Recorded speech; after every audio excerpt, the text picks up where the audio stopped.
एक बार फिर से खुशामदीद।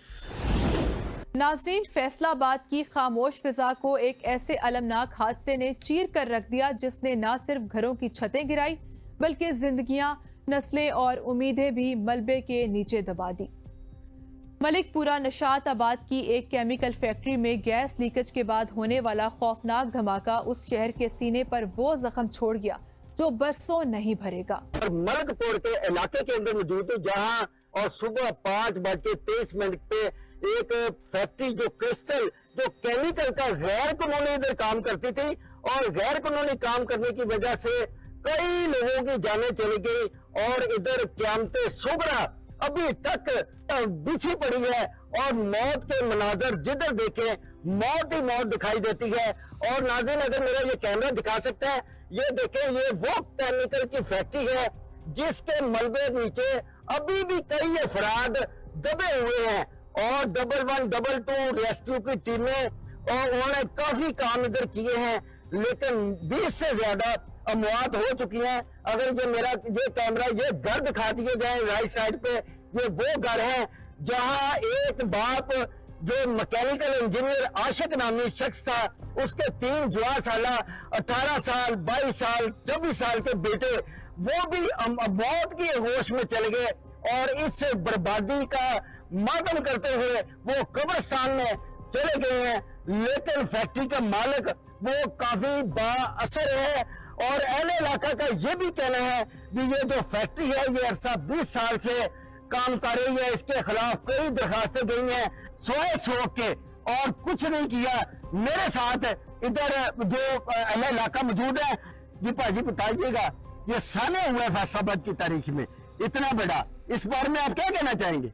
सर ਅਸੀਂ ਮੌਕੇ ਤੇ ਮੌਜੂਦ ਸੀਗੇ। 5:23 ਦਾ ਟਾਈਮ ਸੀ, ਜੁਮੇ ਦਾ ਦਿਨ ਸੀਗਾ। ਸਰ ਇਹ ਨਾ ਅਸੀਂ ਬਾਹਰ ਕੰਮ ਕਰ ਰਹੇ ਸੀ, ਸਾਡਾ ਹੋਟਲ ਆ, ਅਸੀਂ ਕੰਮ ਕਰ ਰਹੇ ਸੀਗੇ, ਯਕਦਮ ਆਵਾਜ਼ ਆਈ ਆ, ਧਮਾਕਾ ਹੋਇਆ ਆ। ਇਤਨਾ ਖਤਰਨਾਕ ਔਰ ਇਤਨੀ ਸ਼ਿੱਦਤ ਸੀ ਧਮਾਕੇ ਦੀ, ਤੁਹਾਨੂੰ ਬਿਆਨ ਨਹੀਂ ਕਰ ਸਕਦੇ।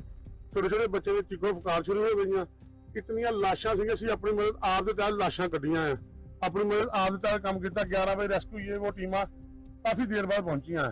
पहुंचने के बाद अमल शुरू हुआ। सिर्फ रेस्क्यू की टीमें जो कॉल हुई है 11, 122 पे, वो कितनी देर में इधर आई हैं? कमो बेश आधे से पौना घंटा लगा उनको पहुंचने में इधर। अब तक कोई 10 डेड बॉडियां निकाल चुके थे। हम खुद अपनी मतलब आपके थे, ये लड़के सारे हमारे साथ लगे हुए थे। डीसी ऑफिस कॉल की इधर, यानी कि 11 बजे ज्यादा इमरजेंसी नाफिज कर दो, ये वो। हमने इतना नुकसान हो गया, इतना बड़ा सानहा हो गया यार। कम से कम 11 बजे ये जो मोहल्ले के अंदर गैर कानूनी केमिकल की क्रिस्टल फैक्ट्री जो गेलू वगैरह और केमिकल जो गैर ममनुआ केमिकल था वो इधर बना रही थी, क्या अहले इलाका ने कभी कंप्लेन की है इसके बारे में? एक नहीं कुछ 100 कंप्लेना की यार, काम खतरनाक है, बंद होना चाहिए यार। लिहाजा इतना रिहायशी यानी कि मकान आ, पिछले रिहायशी आबादी आ, ये चीज़ा इतों बाहर होनी चाहिए। साडी हुणी वजीर आला अगे अपील आ कि जितनियां फैक्ट्रियां बॉयलर वाली जितनियां केमिकल फैक्ट्रियां एक लहदा जूम हो गया, लहदा फैक्ट्रियां बन लो। ये सवाल सिर्फ हादसे का नहीं बल्कि इंसानी बेहिसी और इदारों की गफलत का भी है। आखिर क्यों ऐसे यूनिट्स रिहायशी इलाकों में खुले आम चलते हैं? कौन लोग हैं जो चंद पैसों के होश जानों का सौदा कर देते हैं? ये वो जहनियत है जिसे ना कानून का खौफ होता है ना इंसानियत का एहसास, और नतीजा ये कि तन्हा मुतासरा खानदान इंसाफ के दरवाजे खटखटाते रहते हैं मगर इनकी आवाजें अक्सर ताकत के शोर में दब जाती हैं। ये सानहा कोई पहला नहीं, माजी में भी ऐसे हादसात ने बस्तियां उजाड़ी हैं मगर जिम्मेदार जहनियत बदलने का नाम नहीं लेती। जैसा कि मलकपुर के अंदर जो फैक्ट्री क्रिस्टल की जो केमिकल का जो धमाका से पूरा इलाका इधर तबाही का मंजर पेश कर रहा था और क़यामत सुगरा थी। इधर मेरे साथ मुतासरा जिसकी बीवी चले गई है, बच्चे चले गए हैं, वो मेरे साथ भाई मौजूद हैं, उनसे बात करते हैं। जी, ये अफसोस तो बहुत हुआ है, अल्लाह का हुक्म भी इसको कह सकते हैं, परेशानी आ जाती है, लेकिन जिम्मेदार इसका कौन है? जिम्मेदार हुकूमत है जी, आई नहीं है। मुतलका अदारे भी हैं ना जिसको शिकायत की आपने? शिकायत की है कभी? दरखास्तें दी है? दरखास्त बहुत की, फिर वो अदारे जिम्मेदार महल्ले सारे इकट्ठे होकर भी जाते रहे, अदारे भी जिम्मेदार है ना फैसलाबाद के। देखेंगे उनसे बात नहीं हो रही, वो अपने आंसुओं से फरियाद कर रहे हैं, उनकी खामोशी भी एक बहुत बड़ा सवालिया निशान है। ये भाई भी मेरे साथ मौजूद है। जी भाजी, बड़ा अफसोस हुआ, हर अख अश्कबार क़यामत तो पहले ही क़यामत आ गई। ਤੁਹਾਡੇ घर कब्रिस्तान बन गए। वो इंतजामिया आई है, फर्जी फोटो सेशन करके चले गई है। असा ताड़ा ज़ाला तो नहीं पूरा कर सकते, ताड़ी बात जरूर असा बनते हैं। ਇਹਦੇ ਬਾਰੇ ਤੇ ਇੰਤਜ਼ਾਮੀਆ ਦੇ ਬਾਰੇ ਕੋਈ ਗੱਲ ਕਰੋ। इंतजामिया का सारा कसूर है जी। असी शिकायत करन गए आ, असी ये फैक्ट्री बंद करवाई आ, सारा कुछ कीता वा। वकील होने के नाते एंड उन्हें सानू ये जवाब दिता वा कि जिन्हें मेरे नाल गल करनी है कोर्ट आन के गल करे। अब ये कोर्ट का केस तो बन गया ना? हाँ जी, ये तो बन गया कोर्ट। क्या 20 लाशें उठाने के बाद ही कोर्ट का केस बनना था? हाँ जी। ये इंतजामिया सरकार जो है, सरकार मजबूत है, सरकार मजबूत होती है। और पहले भी ये बन सकता सी, पहले इंतजाम हो सकता सी। अज घरां दे घर बर्बाद हो गए, भी अपना डेड बॉडियां। जो सिस्कियां और जो गमज़दा जो स्टोरी है, इसको मुकम्मल कौन करेगा? हमारे नुकसान का ज़ाला कौन करेगा? जिन लोगों ने इंसानों की जिंदगियां चंद हजार में तोल ली, इनकी नफ्सियात आखिर क्या है? ये वो जहन है जो खुद को कानून से बालातर समझते हैं, जिन्हें आदत हो जाती है कि गफलत की कीमत दूसरों के खून से अदा हो। ऐसे माहौल में मजलूम का दर्द और भी बढ़ जाता है, क्योंकि इससे बार बार यही महसूस होता है कि जिस निजाम से वो मदद मांग रहा है उसी ने इसे तन्हा छोड़ दिया। ये तन्हाई, ये बेबसी माजी के कई अलमियों की याद ताज़ा करती है। ਕੀ ਮਨਾਜ਼ਰ ਸਨ ਇੱਥੇ ਦੇ ਜਦੋਂ ਲਾਸ਼ਾਂ ਮਲਬੇ ਦੇ ਥੱਲੇ? ਸਰ ਇਹਨਾਂ ਨੂੰ ਬਹੁਤ ਆਖਿਆ, ਇਹਨਾਂ ਨੂੰ 5-7 ਵਾਰੀ ਆ ਕੇ ਇਹਨਾਂ ਨਾਲ ਇਹ ਗੱਲ ਆਖੀ ਹੈ ਕਿ ਸਾਨੂੰ ਮਾਫ ਕਰ ਦਿਓ, ਸਾਡੇ ਨਿੱਕੇ ਨਿੱਕੇ ਬੱਚੇ ਆ, ਰਾਤ ਨੂੰ ਅਸੀਂ ਤੰਗੀ ਹੁੰਨੇ ਨੇ, ਸਾਨੂੰ ਬਦਬੂ ਚੜਦੀ ਆ। ਲੇਕਿਨ ਉਹ ਕਹਿੰਦਾ ਸੀ ਮੈਂ ਸਭ ਨਾਲ ਭਾਰੀ। ਤੇ ਉਸ ਮਸਲਾ ਇਸ ਚੀਜ਼ ਦਾ ਕਿ ਨਾ ਕੀ ਹੋਏ, ਜੇ ਧਮਾਕਾ ਹੋਇਆ ਠੀਕ ਹੈ, 7 ਇਹਨਾਂ ਕੋਲ ਚਲੇ ਗਏ, 4 ਉਹਨਾਂ ਕੋਲ ਚਲੇ ਗਏ, ठीक है, 5 ਉਹਨਾਂ ਕੋਲ ਚਲੇ ਗਏ हैं। तो ये मालिक क्या होया, कुछ भी नहीं होया, इन्हें तो फिर अपना कर लेना। तो ये हम लोग गरीब आदमी कितने कम से कम कहते जी 20 कम से कम 20 हलाते हुई। जी जी जी जी। और एक आशिक मैकेनिकल इंजीनियर, उसके 3 बेटे नौजवान, वो भी चले गए। हाँ जी हाँ जी, नाल घर है। तो ये इस घर वाले की कितनी वो देखें, ये अगर मेरा कैमरा दिखा सकता है, ये देखे कपड़े दरे के दरे रह गए। तो बाही के मनाजर हैं ये ऐसे है जैसे खंडरात का मंजर। ये एल इलाका, इस फैक्ट्री के मालिक ने खंडरात का मंजर ये बना रखा था। और अब बहुत परेशान कुन बात, बड़ा सानिया हुआ है, बड़ा गमगीन सानिया हुआ है और ये भूलने वाला नहीं है। रातों की नींदें उड़ गई, करोड़ों का अरबों का नुकसान हो गया। सबसे पहले कीमती जाने चली गई, वो कब्रिस्तानों में चले गए हैं। कई प्यारे अपने घर वालों से बिछड़ गए हैं, कई तबाही हो गई है, बर्बादी हो गई है। इस बारे में क्या कहें? जब ये फैक्ट्री बनाने लगे, इस केमिकल के नुकसान का इनको नहीं पता कि ये क्या नुकसान है। सिर्फ चंद रुपये, चंद दामों के लिए इतनी जगह चली गई। हम इधर क्या करते, मजदूर आदमी है, लेकिन ये गलत बात है कि आप चंद रुपये लेके इधर एनओसी दे देते हैं। और ये सबसे कीमती जाने चली गई हैं। मैं अगर आपको ये भी बताऊं, ये अगर मेरा कैमरा दिखा सकता है, ये बड़ी मुश्किलात। लोगों का ये भी कहना है भी अभी इस मलबे के नीचे भी बहुत कुछ है और मैं बड़ी मुश्किल से इधर अभी इस फैक्ट्री में पहुंचा हूं। और फैक्ट्री में ये जो केमिकल ज़दा आपको बता रहे हैं भी, ये जो केमिकल है, ये देखें, ये फैक्ट्री जो गोदाम है, ये केमिकल से अभी भी बहुत ज्यादा स्मेल आ रही है, बड़ी बदबू आ रही है। ये मौत गाह है, ये केमिकल की फैक्ट्री नहीं है। इधर और भी जिनके जो प्यारे इस दुनिया से चले गए हैं वो भी मेरे साथ मौजूद है। जी बताइएगा अभी भाई, ये की मंजर सन उस टाइम? हाँ जी, बहुत ज़्यादा बुरा हालात थे, बहुत ज़्यादा मतलब कि ना ये बहुत परेशानी का बास बन गया। सब कुछ पता ही नहीं था यहाँ पे ये कुछ हो सकता है। हमने तो ये समझा था कि छोटी सी फैक्ट्री है, गिलू वाली है। कंप्लेनें वगैरह भी करते रहे, लेकिन ये बॉयलर की भी कंप्लेनें की हैं, सारा कुछ किया, लेकिन किसी ने सुनी नहीं है। वो कहते हैं ना कि पाकिस्तान में गरीब बंदे की कोई बात नहीं है, ठीक है। काफ़ी बार इन्होंने कंप्लेनें की हैं, लेकिन किसी ने नहीं कोई सुनी है इनकी कंप्लेनें। देखें जी, वो कह रहे हैं कि किसी ने हमारी आज तक कंप्लेन ही नहीं सुनी। और भी भाई हैं जिन्होंने मौत का रक्स अपनी आंखों से देखा है। जी बताइएगा भी वो मनाजर कैसे थे जब सुबह का टाइम था? बहुत खौफनाक थे मनाजर, ठीक है।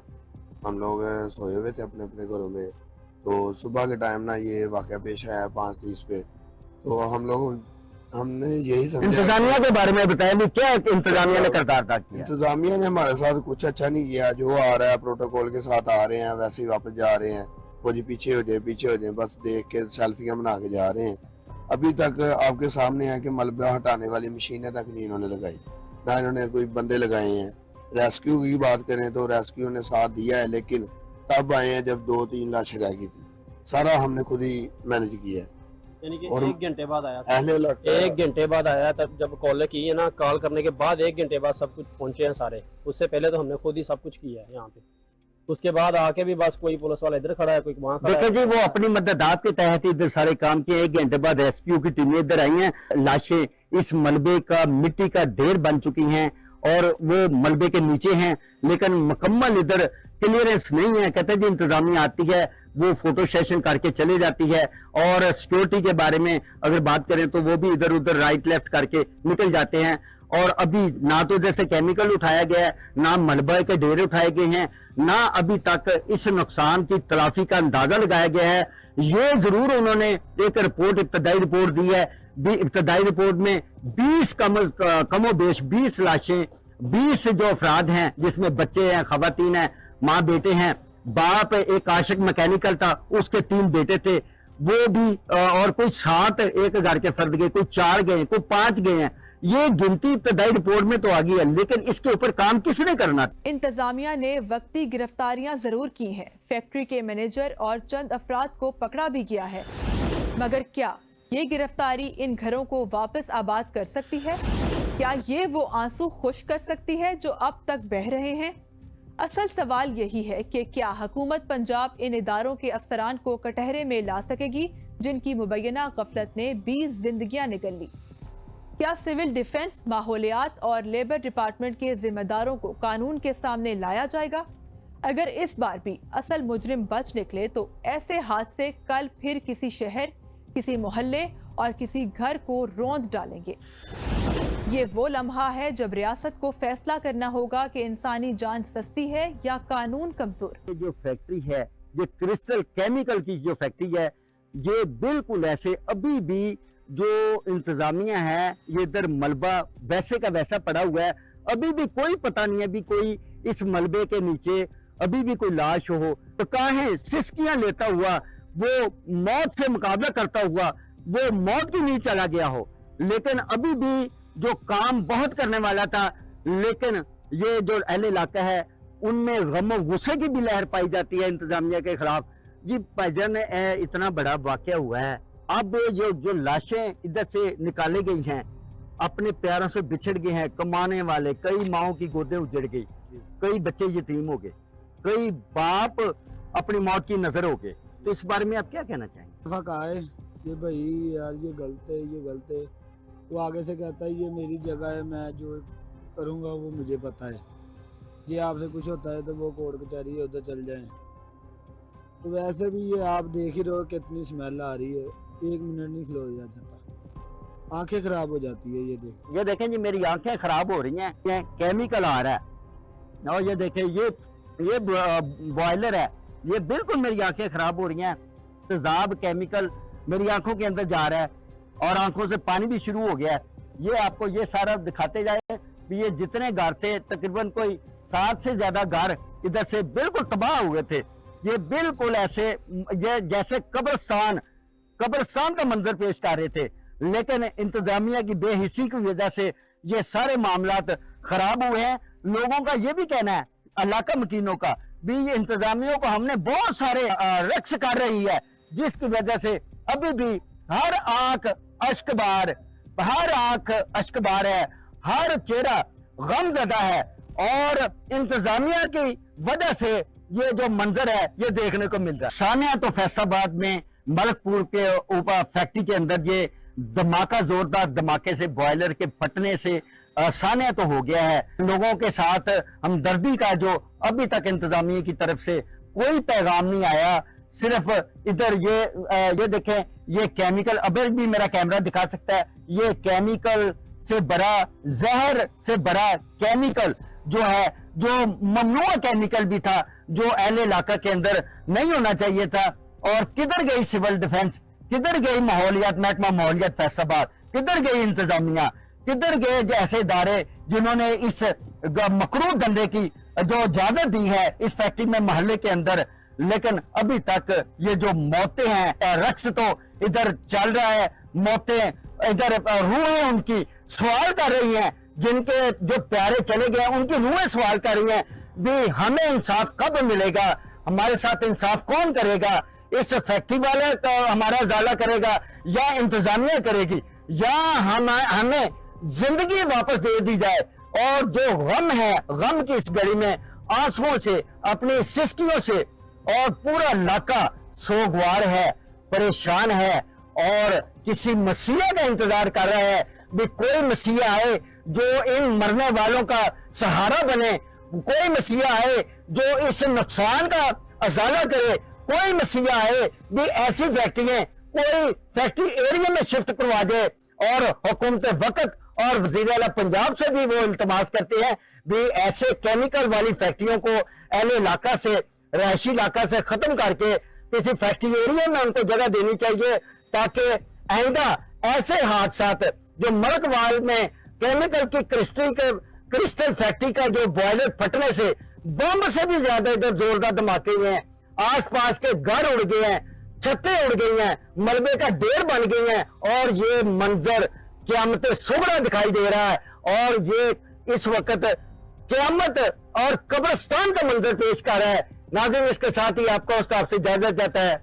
अल्लाह। क्योंकि अगर जवाब फिर भी धुआं और मलबा हुआ तो ना ये निजाम बचेगा, ना लोग इस पर एतमाद कर सकेंगे। नाजरीन, जुर्म की दुनिया अंधेर नगरी की तरह है, जहां लालच, नफरत और खुदगर्जी के साए मंडलाते रहते हैं। लेकिन याद रखें, अंधेरे चाहे जितने भी गहरे हों, इंसाफ की रोशनी हमेशा अपना रास्ता बना लेती है। हर जुर्म एक सबक छोड़ जाता है, हर मुजरिम की कहानी इबरत की एक तहरीर होती है। हमें चाहिए कि इन कहानियों से सीखें, खुद को और अपने मुआशरे को महफूज रखने के लिए कानून, इखलाकियात और इंसानियत की हदूद को ना सिर्फ पहचानें बल्कि इन पर अमल भी करें। ये थी आज की जुर्म कहानी, एक ऐसी दास्तान जो हकीकत पर मबनी थी, सबक आमोज भी और सनसनीखेज भी। अगली बार फिर हाजिर होंगे नई कहानियों के साथ, जहां जुर्म बेनकाब होगा और इंसाफ की गूंज सुनाई दे रही होगी। तब तक के लिए अपना और अपने इर्द गिर्द के लोगों का ख्याल रखें। अल्लाह ने के